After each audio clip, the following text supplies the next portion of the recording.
It's true that the title of the talk, Take a Walk on the Wild Side, it is obviously a reference to his famous song by Lou Reed. And the connection there is actually more than, like, it wasn't intended to be prophetic, you know, because Lou Reed, I guess, died about 2 months ago. But it's more than just gratuitous here, and by that I mean that the house that we're going to look at eventually, the House of Octavius Quartio, it's one of the most inventive houses and creative houses in terms of like sexual gender bending, you know, and that's saying a lot in Pompeii, as we're going to see. And so the title actually is intentional that way. Okay, and so I'm going to just tell you what I'm going to tell you about. Like, there's going to be 3 main sections of this. The first section is just sort of highlighting the importance of spatial data, and I'm going to try to define what I mean by that phrase. It might not be familiar. Like, why it's important to have this kind of data for trying to understand Pompeian houses. And sort of the upshot to that is, I mean, Pompeii's been under excavation and studied for like 300 years. And so it's almost like an obligation for this city buried in time to be like understandable to us, because we've been studying it for a long time. But in fact, I think in some really, I'm not alone in this, but I think in some fundamental ways we don't understand how Pompeii works spatially. And part of that is that we really haven't collected in all that time systematic data about it in some areas. The other thing is that once you collect spatial data, you know, you can display it in like a 2D GIS format, like a flat map. And for this particular project, I really did want to do that because I felt like it was important to understand how that spatial data works in something like a 3D environment where you can kind of feel what that data is telling you. And you can't get that feel or kinesthetic sensation from looking at a 2D plan, so I really wanted to have a 3D environment. It turns out that game engines now have gotten to a point where somebody like me can understand and use them. And so game engine technology has reached a point where it's not so, you know, hopelessly abstract and difficult as it, I think 10 or 15 years ago would have been. And I think Unity itself is really, it's sort of like now becoming the Flash of the 3D world that is widely used as a web player, so it's really convenient that way. The other thing is that a game engine, if you use it to display stuff, you know, basically to build virtual models, walkable, explorable models of past environments, it's still a game engine, and it wants you to make a game. And, you know, from an art historical standpoint, that could be problematic, because are you going to take serious art history and make some kind of like schmaltzy game out of it? And the thing is, for me, that maybe is a temptation you might resist, or a temptation you might get some mileage out of. And by that I mean, I think the game engine is not incorrect sometimes in suggesting that Roman Pompeian environments are themselves playful. That is, they exploit uncertainty and ambiguity for something like fun. And so for me, using a game engine was sort of like an invitation to explore that side of these houses. And of course, this fun is, in its own way, politically serious fun and socially serious fun. That is, it has a connection to politics and culture in Pompeii that has definitely a serious side, but all the same, I think they're asking you to engage some of their content quite playfully and in a problem-solving way. So that's the 3 things that we're going to do. What is this spatial data that we could collect about Pompeii? How could we bring that spatial data into a 3D environment to sort of see how that starts working together? And then how can we use that game engine to inform the questions from a game-like perspective that we ask of these houses? So that's the 3 main chunks of this that we're going to do. And then, like, when I switch to this slide, like right away it's not fun. This doesn't look fun. Right? This looks like a place where maybe some of us grew up, maybe some of us have lived in this scenario, which is American suburbia. And some things like maybe jump out right away. It's repetition. That is, you have house, house, house, house, house, house, house, house, which are, from this angle, they're all looking quite the same. We have to assume that this repetitive architectural scenario is wrapped around, I would assume, repetitive patterns of behavior. Right? And so it's like, what's going on? What are the actions, the behavioral styles inside these houses? And in some ways, those too are familiar and repeated a lot. Okay, and they're familiar in the original sense of the word of being connected with the family. So this is the environment within which America is reproducing itself. And of course, that can lead to like, oh, the horror. You know, because like it looks like it's super wasteful and unsustainable from the one hand, from the left-hand side, from the right-hand side, it's like the bastion of American freedom, the suburbia. And so we can have, you know, controversies about the goods and bads of this apparently repetitive, gridded-looking environment. But if we were archaeologists from like 4,000, you know, instead of 2014, and let's imagine that this suburban environment will in fact leave some traces, which is questionable, maybe. But if it were to, how would we try to understand that? How would we try to understand how we, like in the future, how life was unfolding? What patterns, because clearly a pattern environment, what would we look for? What kinds of data would we collect to try to understand the patterns and habits of movement and behavior in these environments? And so if we sort of zoom down more to the street level, it looks like we have some different facades that are being stuck onto a plan that behind that facade is probably pretty predictable from house to house to house. And so if we look at sort of just some off-the-whip like plan of a house, and this is familiar to you guys. Like we have a kitchen, we got a porch, we got master bedroom, bath, dining, family. And so if we look at these elements of the modern American suburban house, I think this arrangement of them is not atypical, huh? And we can, if we were archaeologists of the future and we didn't have labels like master bedroom, like we didn't walk in there and find engraved on the wall master bedroom and say, oh, it's a bedroom. Oh, thanks for telling us, guys.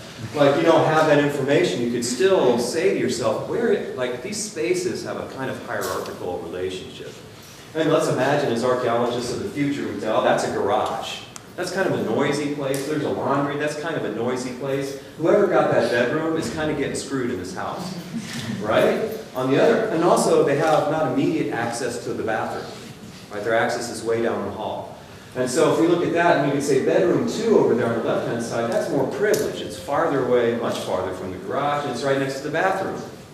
On the other hand, that even larger bedroom, if we knew that one, that has actually a nice window out to the back of the house, an immediately adjoining bathroom, so that's on the top of the tree of those 3 rooms. We could look at something like the dining area, and without even knowing necessarily immediately what it's for, we could say it's quite deep in the house plan. It has a fair amount of abundant lighting around it. So it's somehow significant within this plan in a way that something like the walk-in closet isn't. Okay, so we could be prepared to pull out elements of hierarchy and start to infer, like, some people are more privileged and end up in this space more often than these other people who are less privileged within this house plan. And then if we saw quite a few of them, just 4, but obviously we could have 10,000, you know, and started comparing them, we'd say, well, they've moved the garage from one side to one side, and the dining room from one side to one side. So there's been some shifting of this plan, but it seems more like restating it than it is fundamentally changing it from example to example. Then we would be prepared to start pulling out some of like the key aspects of that pattern as it shows up from house to house to house to house. And then start to think about the habits of behavior that are repeated and start to understand the domestic life of suburban America, right? By having some of this access to spatial data, it could give you a lot of clues. Okay, so for me, that's like a way to start thinking about some big questions about Pompeii. And that is, what's it like inside these domestic, you know, so if you were archaeologists in the future looking at our own domestic environments, what's it like inside those houses? You know, that we saw a mass of. What's it like to be in there? How do people know where to go inside those houses? Because even though it's a repetitive plan to us, right, because we're embedded in it in a sense when we grow up. But if you're like, and I'm sure maybe this even happens to you, like you go to a house, and despite all your experience in these houses, it's like time to go to the bathroom. And you're sitting on the sofa in the living room, and you get up, and it's like, because you could make a mistake, right? You could go down the wrong hallway and to the master bed, and that's wrong, right? Because you're just a guest. You don't want to end up in their master bedroom. That's weird. So you're looking around, and maybe someone will say, oh, it's right down the hall to the left, right? Does this happen to you? It's very familiar, and it just points to the fact that even within these repetitive environments, some spatial cues are very handy. And sometimes somebody who's astute will put something like a picture in the right spot where you stand up and you see that visual cue that says, oh, I bet I know. And you don't have to ask. Okay, so the decorators of our suburban houses, which is say us, those only living in them, can sometimes give a lot of very handy clues about what space is for what through the types of decoration that they choose. So what do people put on their walls and their floor? And what's that telling me? Like, because you would think, man, look at house. The identities must be identical, right, within that. And obviously they're not. So you're getting messages about shared identities, but also differences within those identities through how people approach their own specific examples of these houses. And so do we have a grammar of this space? That is, a decipherable language of how it's put together, and then what does that mean? And so for me, if we're archaeologists of the future, we'd want to ask these questions about the vast American suburban landscape. We don't get exactly that same kind of landscape in Pompeii, but there are some comparisons we can make. Okay, so once you start asking what does it mean, then you find yourself confronting a sort of strongly gendered scenario. You could argue that it's not so strongly gendered now, but I think the American house still carries with it a fair amount of these associations. That is, mom is in the kitchen, which means mom is not going to work, which means mom is taking care of the kids, and it's a very traditionalist way of that the space initially is conceived and lived in. Obviously that's changed a whole lot. But there is, and these houses do carry with them maybe some of that very strongly gendered baggage about the domestic space as female space, but only parts of it. And you're familiar with this, I think, like the barbecue grill, typically not the female's part of this domestic scenario. Who controls the TV remote and who sits where in front of the TV? Who sits where at the dinner table? So some of these gendered habits of behavior can carry through, I think, strongly to this day, and how people experience domestic space in American suburbia. But obviously, you wouldn't want to over-homogenize it, right? Because you might find in there, this is kind of, can we do something with the lighting? Because I can already predict that when it's time to explore some 3D models, it's going to be very tough to see. So it's like the front slide, if you could turn some of that down, like the light that's up by this, because these spots right here are going to wash out. There we go. And so on the bottom left, what we've got going on there is a male gay couple who've adopted 8 children from Haiti. Now you didn't see that from the air, right? When you looked at suburbia, there wasn't like a flag on top of their house that said, hey, we're gay and we've adopted a bunch of black kids. That's not like, right? Okay, and then on the upper right, it's like a lesbian couple, and they've adopted 4 kids. But if you subtract the people from these pictures and look at just like what's happening on the walls and the floor, it's not like you're getting an obvious cue about someone's sexual orientation. You might, but you very well might not, right? So there's got to be a certain amount of caution about how you interpret the data you get, right? Because we don't have the people. We have, in the case of Pompeii, we don't have floor rugs, but we have floor mosaics, right? We don't have like pictures and frames, but we have frescoes on the wall. So we get a fair amount of that kind of data, but I guess there's a sort of caution here about how you might go about inferring identity from that data. And the other thing to think about is, in these houses, to this day, there's a lot of condensation and quotation from earlier housing traditions. Like, you could have a Georgian this, you could have a colonial that. You can have an Italianate something, you can have a Tudor something, like quoted inside your house as if it was kind of like a Tudor mansion, but it's not, or an Edwardian mansion, but it's not. You quoted little pieces of that. And obviously that speaks to a certain aristocratic relationship to land ownership that we sort of quote and allude to in how we put together our suburban houses. Roman urban housing, like we find in Pompeii, will also do some of that as well. Okay, so houses that aren't owned by aristocrats will maybe allude to or quote or pack in some aristocratic features as a form of like announcing social advancement. Okay? So, with that we can look at Pompeii. And I don't know, I wouldn't assume like that many of you have been to Pompeii necessarily. You've certainly probably heard about it. It's in some ways eerily similar to the suburban scenario that we've been discussing in that Pompeii grew out rather than up. Other Roman cities like Ostia and Rome grew up. That is, there's 4- and 5-story apartment buildings. Pompeii grows out, so it's a sprawl sort of that way, but it's also, you can already tell, it's gridded. That is, it has a recognizable, pretty distinct urban grid. In that sense, it's planned. If you look very closely, you can probably start to see repetitions in structures, like how structures are organized. So there's a sort of dense, repeated pattern that you can pull out. But for all that, we're going to see there's also a lot of variation. It's the question of, okay, is there something like an ideal plan that people, depart from in a minor way? Or is there more individual or sort of individualistic variation across these plans? And so Pompeii is an interesting comparison with our own domestic living in a suburban environment. But of course, it does things that we don't. The Pompeian street mixes a lot of retail or commercial space and small-scale industrial space directly with domestic space. So it's more mixed use that way. But once you're down on the street, you still have some of the same sort of like, oh, okay, this is very repetitive, like wide open doorway, narrow doorway, wide open doorway. Okay, so street after street is pretty much like that.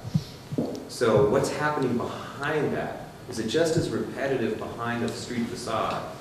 And are the patterns of life as predictable? Okay, so to get at that, you might look at it, and this is just a for instance Pompeian house plan. But we could do some of the same thinking about this plan as we did about the American suburban house plan. That is, well, some rooms are obviously much farther from the door than other rooms, and therefore probably more shielded from street noise. That room N that you can see in the top left, that's actually a garden space. And so rooms that front on that garden space have more access to natural light than other rooms. So you can, if you were thinking along those lines, you could almost say, which of these bedrooms would I prefer to have, given some of these access to light, shielding from noise issues. So we can start to think about this plan in some ways similarly to how we might think about an American suburban house plan. The other question that might arise then is, okay, I see that we have, in a sense, a little narrow entranceway to the house, a more sort of a distribution hub right here that sends people to different rooms like that.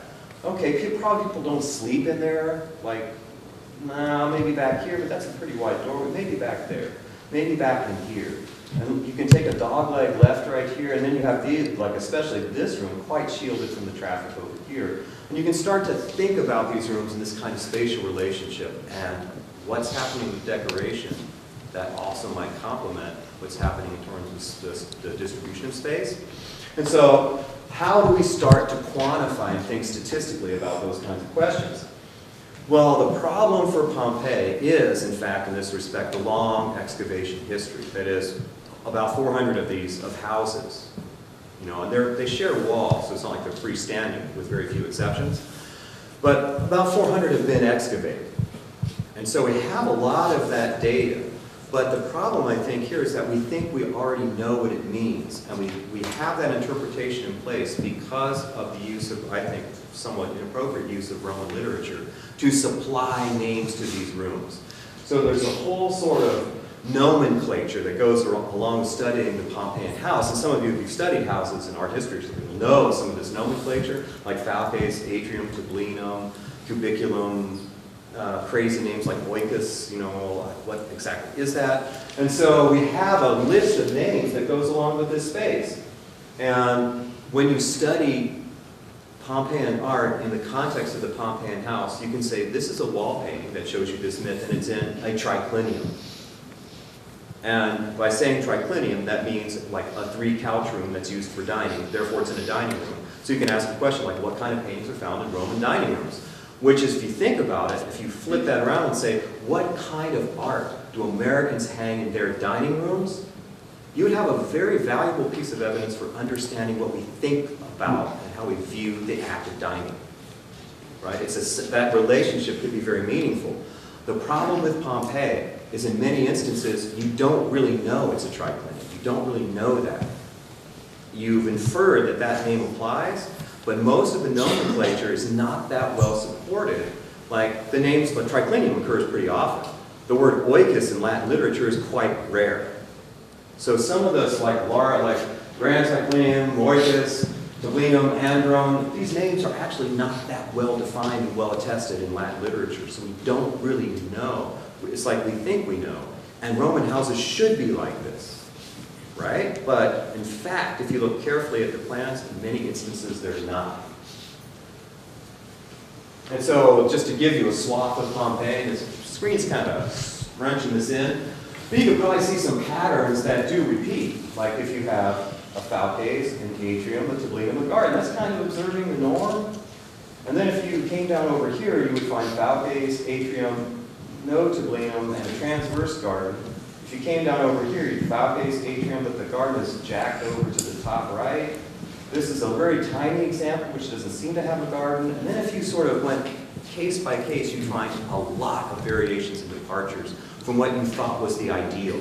And therein lies sort of a social history rub for understanding Pompeii. And I'll show you what I mean.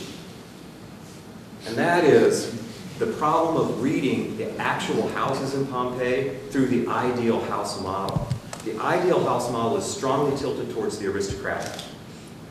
And so what we have is like an aristocratic model of a very large house. It's very symmetrical and has these names in the order, or these rooms that we can name in the order that we would like.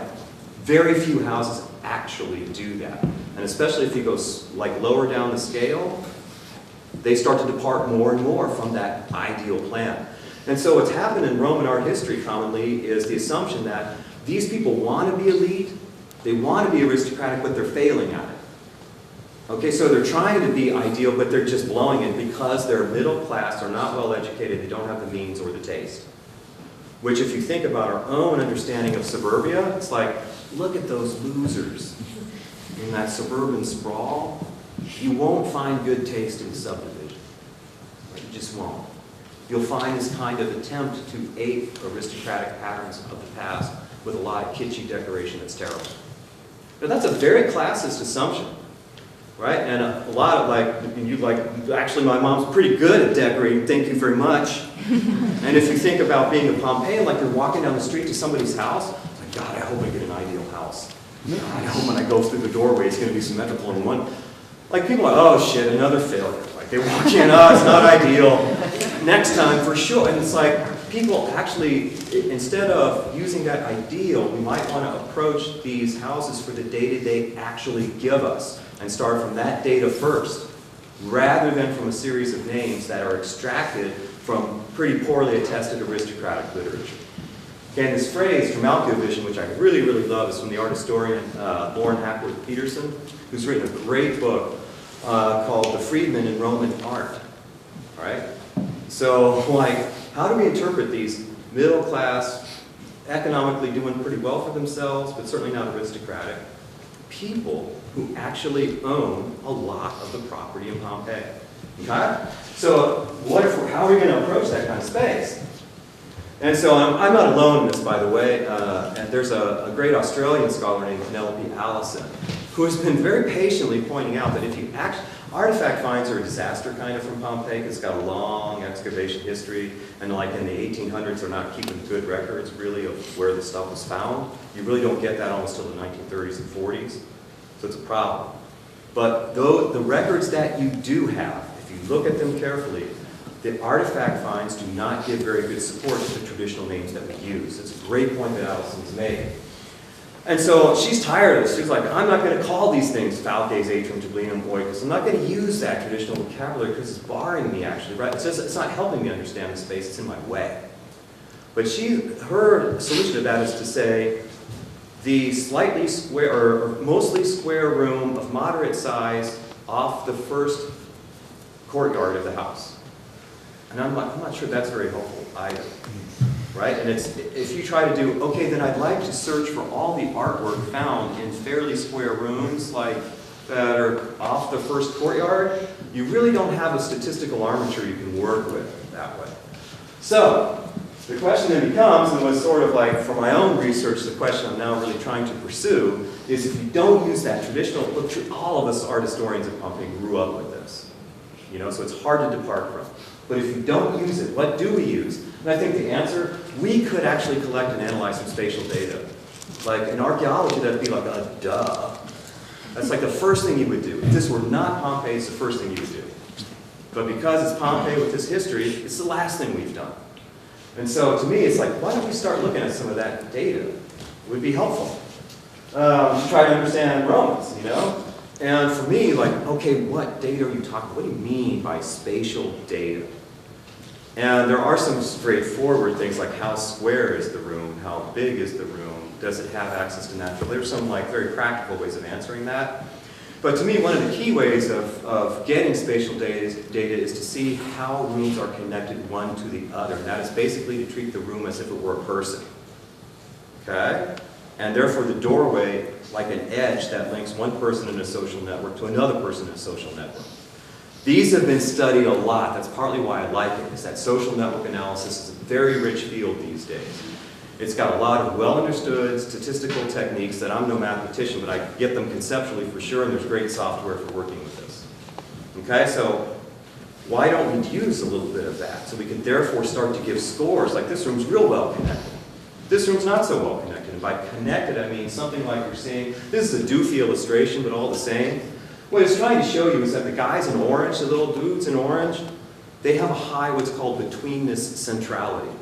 That is, to get information or relationships through the social network, you're going to have to go through them more than others.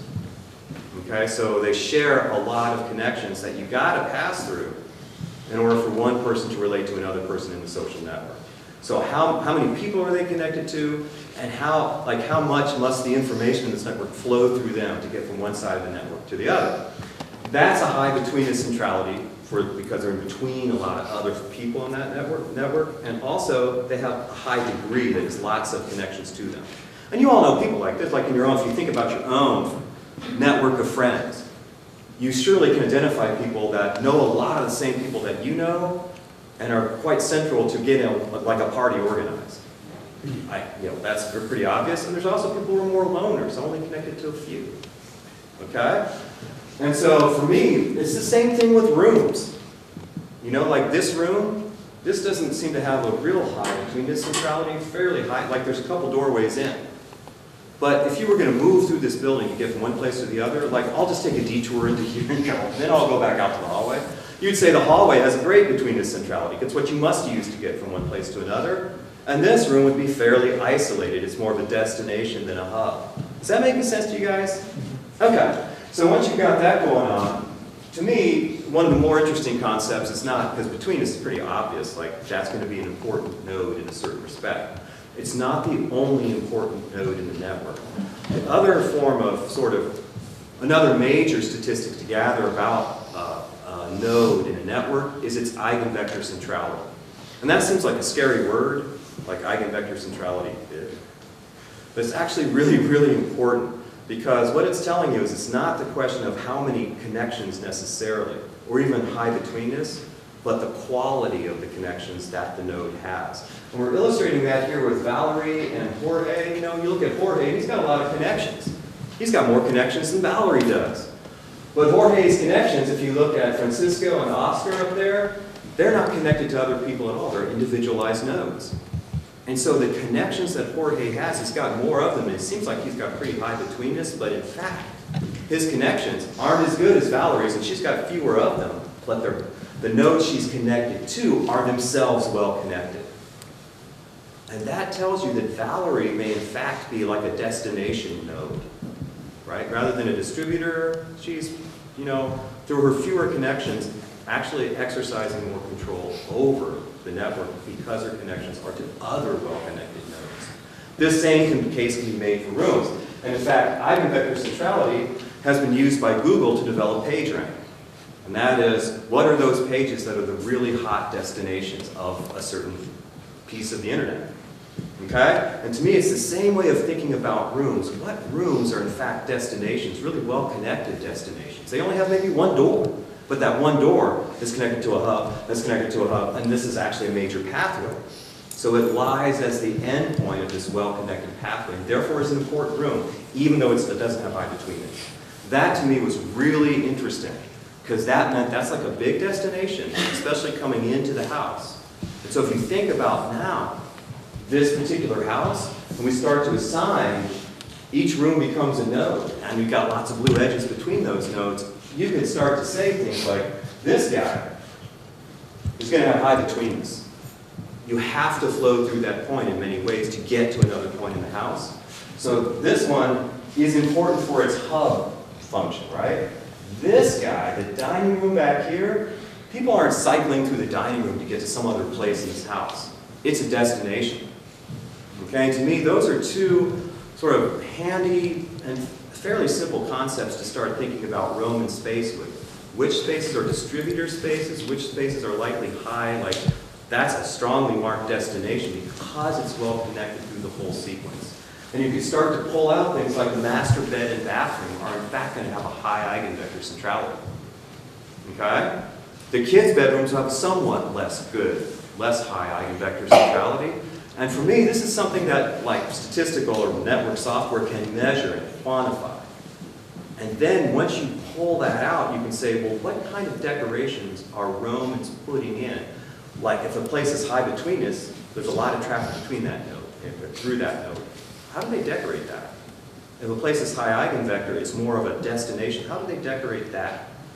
Because it's not always true that the nodes people go through a lot are necessarily high status or marked with especially elaborate decoration. Okay? So for me, this became something you could quantify and start to think of Roman space in that way. So you could start to put down nodes just like that. And you could probably already start guessing which of these nodes are going to have high betweenness and high eigenvector. For instance, that guy, is this node back here going to have super high betweenness centrality?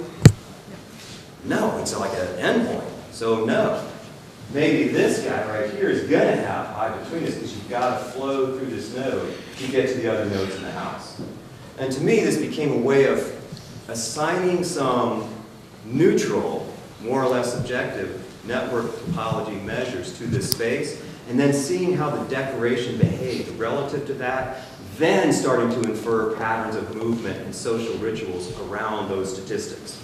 So that was sort of the orientation. In fact, to sort of give you the outcome of this, all that's happened here is the diagram has been turned on its side, and then these nodes are tracking the space. So that's like the street, that's like the entranceway right here, is this node right here. This is your first node in the atrium right there. Second, so I've divided also the atrium into 4 nodes to get some of these relationships. So a person is like, oh, that's a major traffic way. That's a major traffic way through these big nodes that have high betweenness. Okay, so to me that was a way of getting at where are people going and what number is likely in this house. Another thing that network topology software will do for you is split your rooms into sort of neighborhoods that are sort of logically grouped together. And so this piece of the house out here around the garden, right out here, and I'm using a software package called Gephi to do this analysis. There are other ones you can also use. But note that Gephi, the software package, said, yeah, that's kind of its own unit out there. So I'm going to color that red. This back here, this little space back here is its own unit that it's colored purple. This pathway in here has been colored with green. So it's just picking arbitrary colors to sort of pick out these sort of traffic way neighborhoods in the house. The thing about it is, you can then pose the question, are the Romans similarly? Do you see a switch in decoration from this node to that node? Do the rooms in this part of the house share similar decorative stuff? If so, then the Romans themselves are aware of this chunk of the house as a kind of neighborhood. And to me, that correlation between how a topology like software thinks about that and how the Romans are decorating, that's really useful to start seeing. And these are the kinds of questions about Roman space that have not been posed systematically. And to me, they have a lot to tell us about the space. And obviously what I just pointed out is that, you know, they have this place in the Roman house, it's called the atrium, and the central feature is called the impluvium. It's actually a water collection pool. It's like a pool of water in the middle of the house that's collecting water from the roof and storing it in a cistern down below.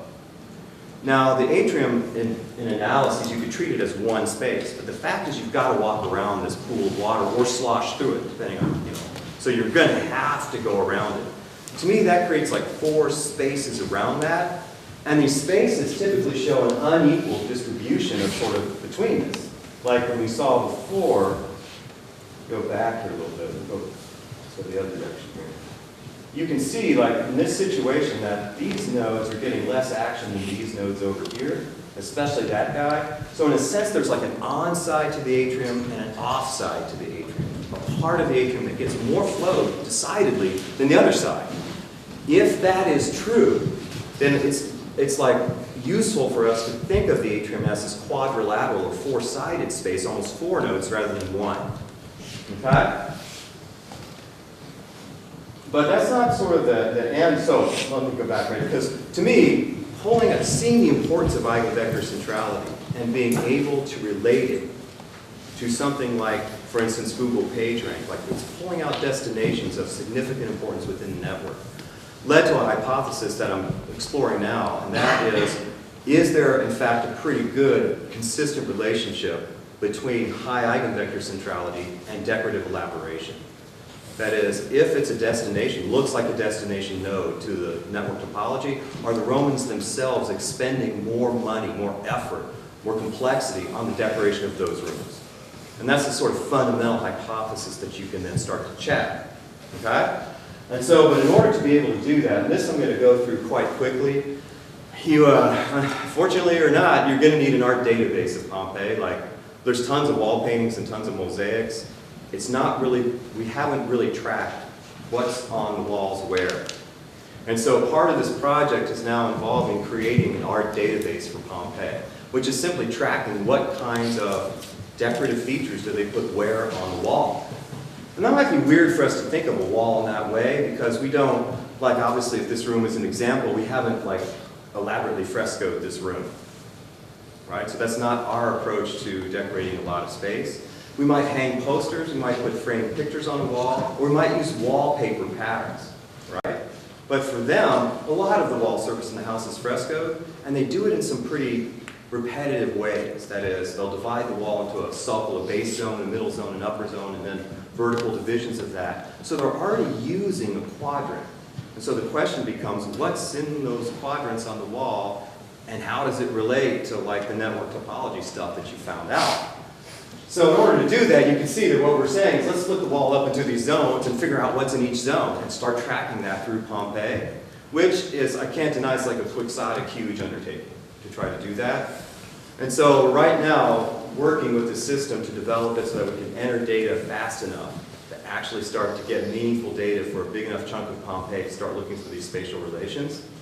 So that's a big part of the project, and basically you can see here's a sample wall, and you can see that the wall itself, in terms of its wall painting style or approach, has been divided into these sectors, and they're putting stuff in each of these sectors, like what shows up down here on the base, what shows up in these dividing features right here, what kind of central painting do they choose. If you go ahead and start a grid system and figure out what's in those slots, well, what goes in the central painting, how often? What's often found in the top or the bottom? What walls of overall very high complexity are found where in terms of the spatial data? And so that's a major aspect of the project that I'm not going to dwell on a lot here because it's only so much time, but this is a big part of it. And so once you start to get the spatial data that says, okay, those are high eigenvector spaces, I'm going to infer that those are going to be highly decorated because that's a likely destination. The same way that if you're looking for data like on the web, you'll find a page that, okay, I need to click through that page, and that's likely where the data is going to be. And when you get there, you're finding something, a lot of it that's relevant to your search. In this instance, you're finding, in my opinion, what's relevant to my search is, are we getting a lot of elaborate wall painting in these high eigenvector spaces as opposed to other spaces? And so that's the initial hypothesis. And the fact is, just looking at this one example house, these spaces that are now got these giant nodes, those are the high eigenvector spaces. So I'm going to infer, if I were only to use that data, that they're going to be the most highly decorated rooms in the house. And therefore socially marked, probably hosting important social rituals in that part of the house. So that's the idea. But it turns out you can't just use network topology data alone. And so the other piece of spatial data that's real important for this project is what's called visibility graph analysis. Kind of scary, but really all you're doing is taking the plan, splitting the plan into a lot of tiny squares, and seeing which of those squares can see the other squares given the interference of the architecture. Right? So what are the areas that are visually well connected? What are the areas that are visually isolated? And if you do that kind of analysis, you can see this is the visual main drag of the house.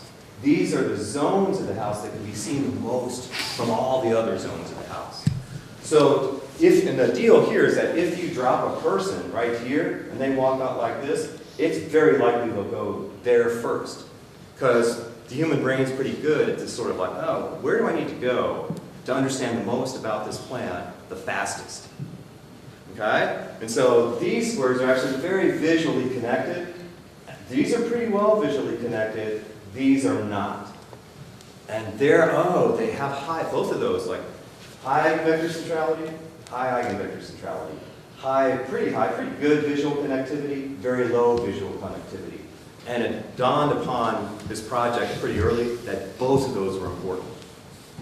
So now it's sort of a three-ring dance between level of decorative complexity, eigenvector or betweenness scores, and visual connectivity. Okay? So that's sort of like clear, like right here. And that is, you can see, oh yeah, they got high eigenvector scores, both of them, both of these sets of rooms, but they're very different in terms of their visual connections to the rest of the house. Okay? So around that was the idea, so the project is basically now cohered around these kinds of principles. That is, we need a spatial database that includes both network topology and visibility graph analysis. We need an art database so we can track the relationship between that art and these spatial scores so we can start to understand how the space is working on its own terms without imposing this vocabulary of literature upon it. And finally, how do we, like, okay, that seems pretty abstract, right? I think you'd agree. So, like, how does this actually feel? You know, like, what about the space itself? And that's where using Unity is important, because you can use this game engine to then take, a lot of the artwork has been moved or lost from the walls. But in a virtual environment, you can put some of that data, some of those paintings that have since either vanished or were removed, and put them back in place. So you can track how the space and the decoration are working together, not just statistically, but through the experience of moving through it virtually. Okay, so it's sort of, you've got to have those three pieces of this to get it to, to make some progress on these questions. And so the house that we've been looking at is the house of the Prince of Naples, which is in the northeast quadrant of the city in Regio 6. So we're going to zoom in on that house, which is in this Insula 15. So it's just one quick example. We'll look at this one very quickly, and then we'll look at a somewhat more ornate house in just a second. And so part of what our project has done is assemble a model of this plan, which we're going to look at right now. See what happens. So you can drop in, and all this, this is as simple as it can be in terms of the environment, which is represented just by a map. So you see where you are on that map when you drop in. But as you explore the zone, you find a couple things. First, there's a stairway up there, and we're not going to consider that right now. But if you hop on into the house, then you find yourself in this atrium part of it. And some things now occur, like to you as a person who is going to explore the space. Where are you going to go? I know, I'll go here first. That's a very unlikely choice, and you can see that. Okay, so, in fact, they're telling you a lot of stuff. Don't splash through that. So, you might, okay, there's more light over here. There's a very eye-grabbing decoration. You can see a piece out through there. And look at that, this really tightly framed fresco of a mostly nude male figure at the end of that. If you start, you can start making these observations in the space, but you can also, at that point, go ahead and call up a network topology graph that tells you how your space, how well connected it is in terms of betweenness centrality in this particular instance. So you can see these are distribution nodes. Increasingly less so, this isn't a distributor at all. So you go back into that room, come back out here, and you can turn that off and put on eigenvector centrality and see, well, this went down a lot for these guys, up a lot for these guys. So this is a destination hub. And you can see that it's pretty well decorated. It has a barrel vaulted ceiling, pretty fancy. It has an extra sort of round window in it, and it fronts out onto the garden. So it gets a lot of emphasis in terms of its access to light and the quality of decoration that you see in it. If you then bring up the visibility graph, you can put it right on the floor, and you can see, oh, if I go to here, I'm actually being hailed by that, now by that, to go out and go right down the visual main drag of the house, where you find some of the best decorated rooms. And so to me, it's this kind of statistical driven approach that can also look at the house in this experiential way that really brings a lot of power to this type of analysis. That's a quick, just, okay, we can drop in these kinds of data and see how they actually work out to help guide you through the space in an experiential way. And so having done that, we can now go to a second example. We'll switch back to here. And the other thing you can do is track users. Like, once you have a model like this online, you can then simply track where people go. Like, if you could get enough people to play your Pompeii house model, like where 10,000 people go. And you could see how, and you could do things like turn the decoration off or on, right? And see how their movement patterns through this virtual space change in response to having the decoration versus not having it. And this is an initial, this is just one guy, like moving through this space, but you can see the potential for this to generate a heat map of many people and really start to think about what that might be telling you about how decoration works relative to space in the house. And this guy, you can see, did exactly like we predicted, almost.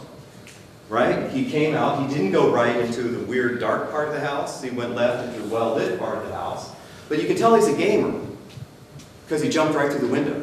So that was his first move. It's like, I'm not going back. Right out the window. But then he spent a whole bunch of time exploring in and around the peristyle, which is exactly where you find the red in the visibility graph. Okay?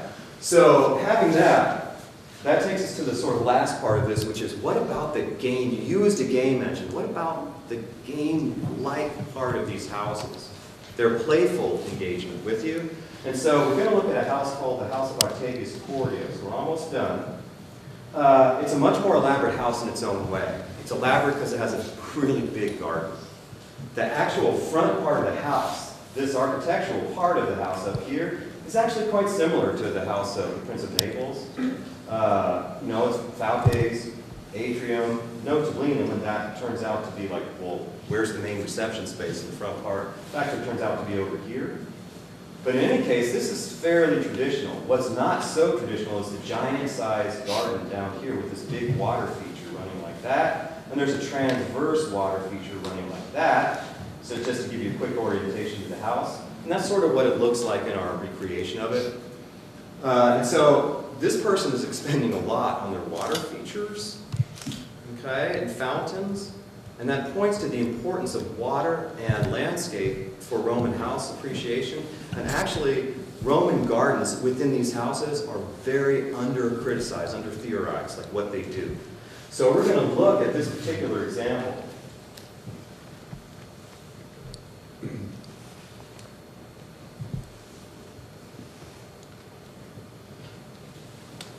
And a couple things show up right away. Let's go ahead and do that. And so the House of Octavius Quartio, the atrium part of it was actually under redecoration. Pompeii had a pretty powerful earthquake in the early 60s CE, about a decade and a half before the big eruption. And so because of that, a lot of Roman houses are actually under redecoration or being repaired from that damage, and this house is one of them. And so the front part of this house, the atrium part, actually is less decorated than we saw in the House of the Prince of Naples. Some of these rooms, and what we've done here is basically put the photographic evidence back in place in this house in some of these rooms.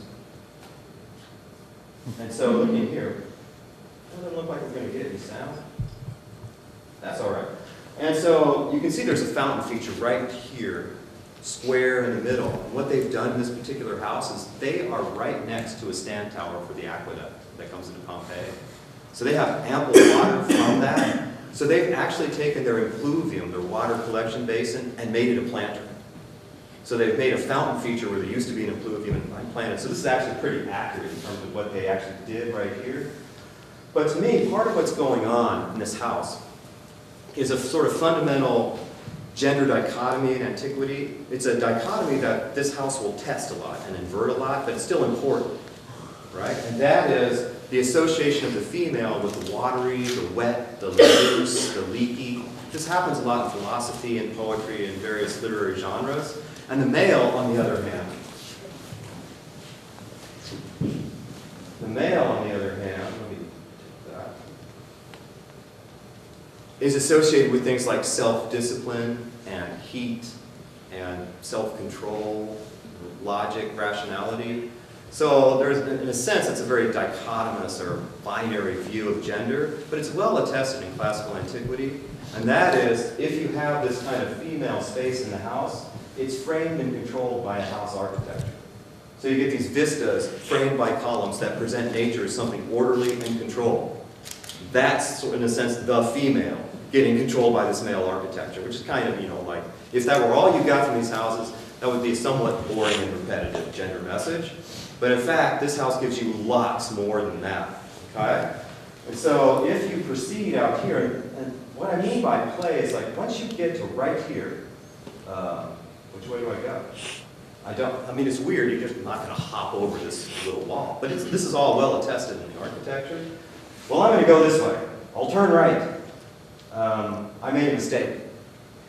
Because the only entrances I now have to rooms are lateral entrances, not through the main door of the room. So if I'm a visitor, I'm essentially about to go into the side door of a couple rooms. That's weird. And so you're invited into like, that's not right. I'll try this halfway and find another side door, but it's much wider this time. And again, this fresco is pretty damaged, but it's real elaborate, heroic style fresco that's showing you episodes from the life of Hercules and the Trojan War. So if you take the, okay, and I see right here, Hercules is raising his club about to smash somebody, right in sort of the middle of this. So if that's an attention getter, I'll go into this space. Once in it, you find a very powerful message of heroic accomplishment, in the case of Hercules, often against enemies that are associated with the female or the natural environment. Okay? So this room itself turns out to be a kind of lesson in heroic mythology for men. Okay? And its position, and this is just giving you sort of a summary, but you know. And so its position to look out and take advantage of this very symmetrical framed view of nature. So male accomplishment, the house itself subduing a sort of nature as enemy or object. Okay, and you're like, well, okay, got it. And that's your actual view, and that's the view of the model. So if we proceed forward then, we now find ourselves in a, like, where do I go? And I guess I have to cross this bridge and almost get soaked in this fountain. And so the house owner is actually bringing you quite close to this water feature.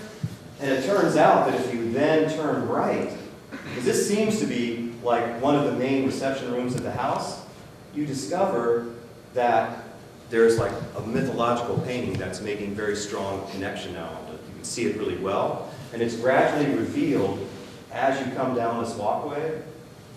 This is actually a picture of Actaeon getting discovered, or Diana getting discovered by Actaeon, which is a famous classical myth. And Diana is the goddess of hunting, and she's discovered naked in her bath by this hunter, Actaeon. Now, it's not okay for a mortal to see an immortal goddess like naked, so she splashes water and turns him into a deer, and his own hunting dogs then tear him apart. It's a charming myth from Ovid, okay? And you're like, okay, so I just discovered this painting kind of in the way that Actaeon discovered Diana in the myth. That's awesome. And then if you want to actually go talk to the dude in the myth, you have to pass between them. That's Actaeon on the right, Diana, you have to go like right into their space. Okay. Now what? I guess if I want to explore this, I got to go back this way and cross back over, getting very close to this watery feminine fountain right there. And there you see another sort of story from Ovid that's illustrated in the wall.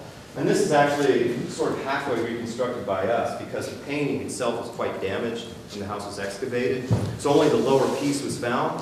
But we were able to infer from other very similar paintings, so you can match up the bottom of this painting with other ones in Pompeii, and say, we know what this is a painting of. And it's a painting of Orpheus, who in book 10 of the Metamorphoses sings a whole bunch of stories and myths about lovers that in fact fall into disastrous relationships, often in a natural landscape. And note that right behind you is a natural landscape. And not only that, now if I cross over this thing, don't you have a question? Where's the water going? There must drain somewhere. So you've got a little question in your mind as you cross over this. But did you see those fish go by? That's a nice touch. And so if you get down here at the end, this guy turns out to be an Ovid maniac. Because you get two more pictures from Ovid. And they're both Narcissus, natural landscape, self-entrapment by his own reflection. You get Pyramus and Thisbe, lovers who both perish in the natural landscape. So you keep getting like these cautionary myths about the dangers of the beautiful landscape that you thought had been architecturally subdued.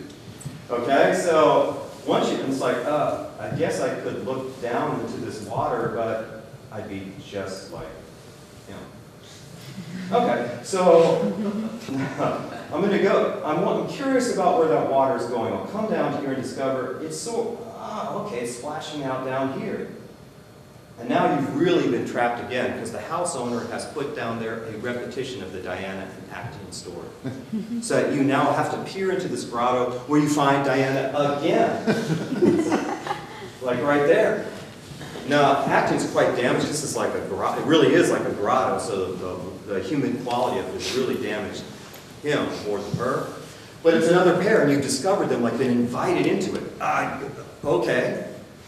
And so you've really been invited into this natural landscape and then surprised and then trapped like Actian in it. So once you've done it, like, well, oh, yes, I'll explore further. And you've got really no place to go but down this long walkway, which maybe we should have a run feature. But we're almost done. And so this was actually found, this fragments of that big table feature. There apparently is dining happening right there in the space. But we're going to go all the way down here and cross over the back side of this long water feature to our right. And once you make this turn, you're greeted by something. This is the actual find spot of this sculpture from the House of Octavius Quartio. And so I guess I'll go look at that. And when you get there, you find a statue of a recumbent hermaphrodite. Whoa! which turns out also to be from Ovid, the story of Salmachus and Hermaphroditus in Book 4 of the Metamorphoses. And once you've discovered that sculpture, if you think about, I mean, that's the actual sculpture now. It's in the shed of the antiquities in Pompeii. But it speaks directly to the myth of Hermaphroditus, who is often discovered by a male figure in a natural landscape. The male figure thinks he's creeping up on a totally female, like creature. And I'm going to rape this female. But the female turns up, like wakes up, the female now has her own erection, which is quite a shock to the male dude, right? He's like, that's not what I was expecting at all. And note that the house owner has now invited you into that same, for the third or fourth time, that same kind of gotcha. I pulled you into this natural landscape and I turned the tables on you again. And he's got just one more sort of scenario, like, okay, thank you so much. I guess I'll finish this tour. And if you go up this long channel on this side, you're going to find sort of the last spatial conundrum of this house. And that is, once you get to the end of this long walkway and show up right here, you have no place to go. Unless you want to jump across, there's no second stairway up. Well, you have no choice but to go back the other way and pass across, sort of like around the hermaphrodite one more time. Okay? And so the house in that way, to me, poses a series of playful, sort of gender-bending, reversing challenges. And I would not have been as attuned to that had I not been using a game engine to explore this space, I don't think. And so to me, at that level, the game engine also pays off. Because you start thinking about, in creative ways, about how this space is actually laid out. Okay, and so I think at this point, that's probably enough. And so I'm going to close with that, and certainly it's 10 after 8, so if you have some questions, I'd be happy to answer them. But I think that's it. Do the people that you're working with get the artwork onto the walls in the game? Oh, wow. The use of, there's any number of 3D programs you could use. We use one called Cinema 4D. Common ones in gaming would be 3ds Max or Maya. And basically you can create the architecture and then you do what's called UV mapping of it. And once you have a UV map of the space, you can then stick the artwork on it really precisely. Right. And that was really important to me, is that we'd be able, because some of these visual relationships are like really specific. You can't really err that much, and or you won't capture, you'll misrepresent what's happening. So accuracy is a pretty significant deal for that, and this software enables you to be quite accurate about that. But there is a workflow that took me like a couple years to really get comfortable with that. But now my students do it a lot, and I still do a lot of that work, which is also really important, because as you model the space and start putting artwork in it, the time spent doing that is actually very active in thinking about how the art might be working. So it's been really useful in raising all kinds of questions about it just by putting it in place like that. So you said this earlier in my class, you said this took, I'm not sure if it was the game or the model of this house took 7 or 8 months to create, is that right? Oh, okay. Actually, it's part, like this house because we just did kind of a art historical tour of the house, like how it looks like space is working, the kind of things involving gender reversal that seem to be happening in the house that involve landscape. So it was kind of specific. But once the house was built, it became the center. At the University of Arkansas, I built, with students mainly, they built it, but I sort of coordinated building an online game to teach classical mythology that was centered inside this house.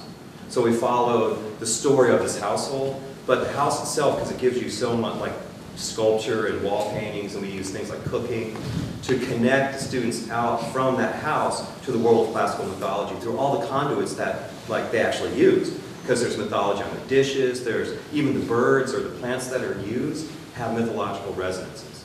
So the house sort of does this kind of like hook that you could then go out to various different classical mythology cycles from the house. And it's that game that took about 7 or 8 months to build. The house itself was like 2 years. Because we were learning a lot of stuff, and one of the things that was really hard was trying to capture the roof. Like, how could it work? Because second stories are tricky, like, because you don't have a lot of evidence. So the house was hard, the game itself was, but by then I had a much bigger team. So I have about 15 students who work with me to build online games to teach classical culture, basically, using gaming. Because to me it's really fun, and they learn a ton about the house and mythology and the whole 9 yards because they're building this game. Then they know that game is not like a joke. The game's going to be used by other students, and those students then provide feedback.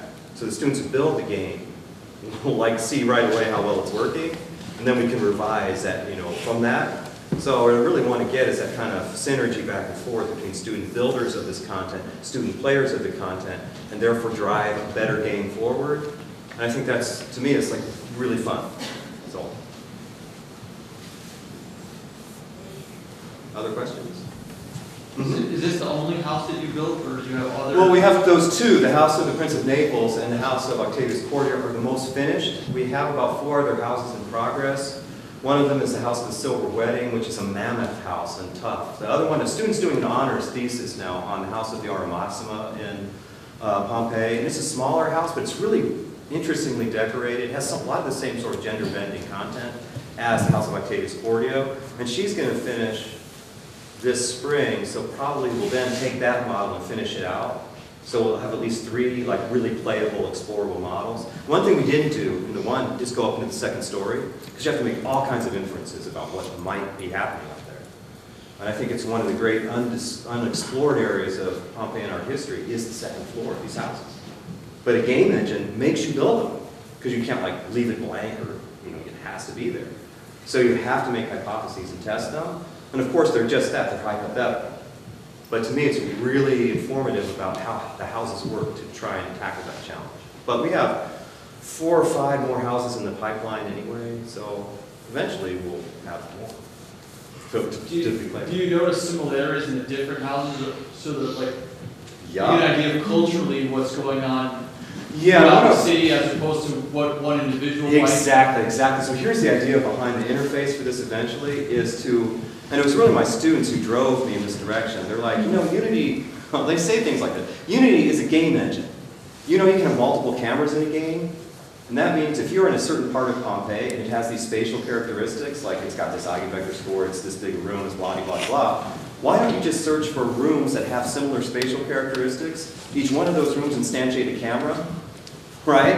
And then just cycle between them. You can make a straight up 3D comparison between how those spaces are working, like bam, bam, bam, bam, bam. I'm like, that's why you have students, right? And I'm like, can you do that? This dude did it in like 2 days. He's like, yeah, sure. So I have a sort of prototype of you're exploring this space. Man, this is doing something. I want to look at other spaces that are similar to it statistically and instantiate the camera and explore that space or that space or that space. So to me, that kind of synthetic cross-house comparison, that's really one of the goals, but we just have to build enough stuff to do it. That's all. Other questions? So how freely do you think ancient Romans could have explored these spaces? Not as freely as we just did. That is for sure. And one of the things, obviously, it's missing are doors, which we know are there because there's evidence down like in the lintels, thresholds for doors. And I have them, I just took them out because they're not there now, and they can be open or closed, and so that's obviously, it involves visibility as well. The other thing is like social, like who of a certain social level, and my inference is that many slaves chose the path of least visibility through the house. And so to me, what I'd like to do is sort of start seeing what those are. And so let's assume, A, that you want to explore or move through this house, and B, you don't always want to be seen. What path do you choose? On the other hand, maybe you do want to go through this house and you do want to be visible, like you're making a statement, you're an important guest in that house. Your itinerary is probably going to be different for those two social characteristics. I would like to track those, I'm aware that I want to track those kinds of relations. And certainly, like, there are many people, like just to our houses, there are guests that never make it past my living room. I'm sure you're the same way. Well, I suppose if they're jumping through windows anyway, it doesn't really matter. Well, that's the kind of thing that you can turn off. Oh. Like for gamers, like just put colliders. Oh, like sure. you can do things like that little wall Yeah. that would not retain any gamers. Like I'm going to get shot. Just jump over this. That's how they're thinking. Yeah. But once you can train your user to say, no, this barrier is actually like it would be weird for you to just hop over a garden wall. This isn't that kind of game. And so I think it's just really putting some thoughtful colliders in place for what is like possible movement. But I would like to explore different kinds of paths for different kinds of visibility, because that maybe gets at different social levels. So, have any of you in this room heard of Unity, the game engine, before I spoke tonight? Can you put up your hands if you have? That's pretty good. That's like maybe a quarter to a third of the room. I honestly think right now there's probably no more important piece of software there right now. There's the CryEngine, there are the Unreal game engine, other game engines that are really powerful. The thing about Unity is the web play. In terms of, maybe just because I'm an academic, that appeals to me a lot, because I don't want to make like build your own farm or something. But for me, the fact of Unity is it's accessible, it's teachable, it's learnable, it has wide market penetration, it has many AAA features now. To me, it's getting 3D game development so close to so many people, that's huge. It's huge for education. So I was sort of curious because, like, I haven't seen a Time magazine, like, there's this thing called Unity that's transforming making games. It's like, is there something more important than that in the entertainment world? I'm computer literate before you. It was pretty pathetic. Because I actually had a long and painful interlude with Flash, like ActionScript 2 to ActionScript 3 and event listeners and crap, and I'm like, I had no idea. But I eventually got the hang that you could stack movies like in a stack and communicate up and down that stack, and so your main timeline only had to be like 10 frames long. I gradually learned like, oh, okay, this is how this is working, but it was painful. And so to me, what I really liked about Unity when I opened it is it looked a lot like Final Cut Pro, like using video assets and editing video assets. So to me, it was like, oh, it's a drag and drop kind of deal here for a lot of this stuff. But then there was Cinema, like Cinema 4D, and it could have been anything. I think that's a particularly approachable piece of 3D software, so I learned that one. But in the gaming industry, Maya is much more common. But I wasn't, like 6 or 7 years ago, I was not literate like this at all. And so, but it's a ride worth getting on, and I think it's really important for teaching, because my students, many of them, whether they're in art or computer science, know more than me. That's actually good for your teaching. Okay. So to me, it's the most fun. I give them problems and they solve them. But I know a lot more about like world narrative than they do. So if you want, I think Homer is a tremendously interactive game-like text. And so to me, I can say, if you read Homer carefully, it's posing all these issues of who knows what when. That's not unlike the game mechanic that's happening over here. So it really has, to me, it's like a kid in a candy store right now. Mm-hmm. So would I have to go to Arkansas to look at these again? No. They're actually, I'm not proud of this website, because that's the one thing that's been on the back burner. It's we really have to do this better, the website part of it. But if you go to pompeii.uark.edu, you can at least explore the House of the Prince of Naples. It's right up there. It's it takes about 20 seconds to load. It's a deliverable product, but the Octavius Quartio has been a pain because it's much larger, and there's lots of clamps. So we're we got to do something to chop this up into deliverable, so that when the person jumps in, the rest of it's streaming while they get to see some of it. Right. So we're still trying to solve that. But the smaller house is available. Yeah, the smaller house is available, Right. and looking pretty good. Other questions? Is anybody else doing this kind of Mm-hmm. 3D modeling and Yeah. related to architecture, different time periods, or different cultures? Actually, classics has been pretty well served by this. There's a scholar named Bernard Frischer, who's now at Indiana. And he's done a project called Rome Reborn, which did a lot of Rome. They weren't using the game engine, which was, in my opinion, their mistake. So they found themselves at kind of a dead end with that project, because game engines, there's so much investment of technology and brains in them that they're very much a forward motion kind of thing. And smaller, open source packages don't evolve at that speed. It's hard to maintain a project on them in some respects. And so, but it's still a real interesting one. Rome Reborn, he's actually using Unity to do Hadrian's Villa. Yeah. And I'd have to send you the link, but there was a chapel, a medieval chapel in England that got done in Unity. And they were kind of doing a similar thing, what artwork was on the walls where at different time periods for this chapel. And so they were using that as a way of trying to think about movement patterns inside it, which I thought was that's awesome. So there's one that's using Unity to explore I forget it's a Native American site in the Southwest, but one of these pueblos that's pretty complex, and trying to get at spatial issues for that. So Unity is getting a lot of use now in archaeology. The thing to me, because I'm I have this interest in Pompeii for sure, but I also wanted to have a larger team, because I think the problem with archaeological teams is they're small. So they maybe have one or two people that can do the 3D work, because they have to have a whole bunch of other people doing other stuff. And to me, to really get the most out of the game engine, you needed a larger team, which is why I wanted 15 to 20 students. Because that's big enough, we are like a game studio. And so we'll find out more about how this game engine works, and also how interfaces ought to be built. Because games do them really well. Some games do them crappy, I'm sure you know. Some games have great interfaces, and when a game gives you a good one, you're so thankful for the speed with which you're learning that game. To me, it's if we could learn that about teaching some of these ancient environments, other cultures, then that would be really handy. So that's why I wanted both an archaeological or historical thing to do, and a really gaming thing to do. Because you don't learn the game engine by doing necessarily the archaeological project. And that's what I knew I wanted to learn. So building games is the way to do it.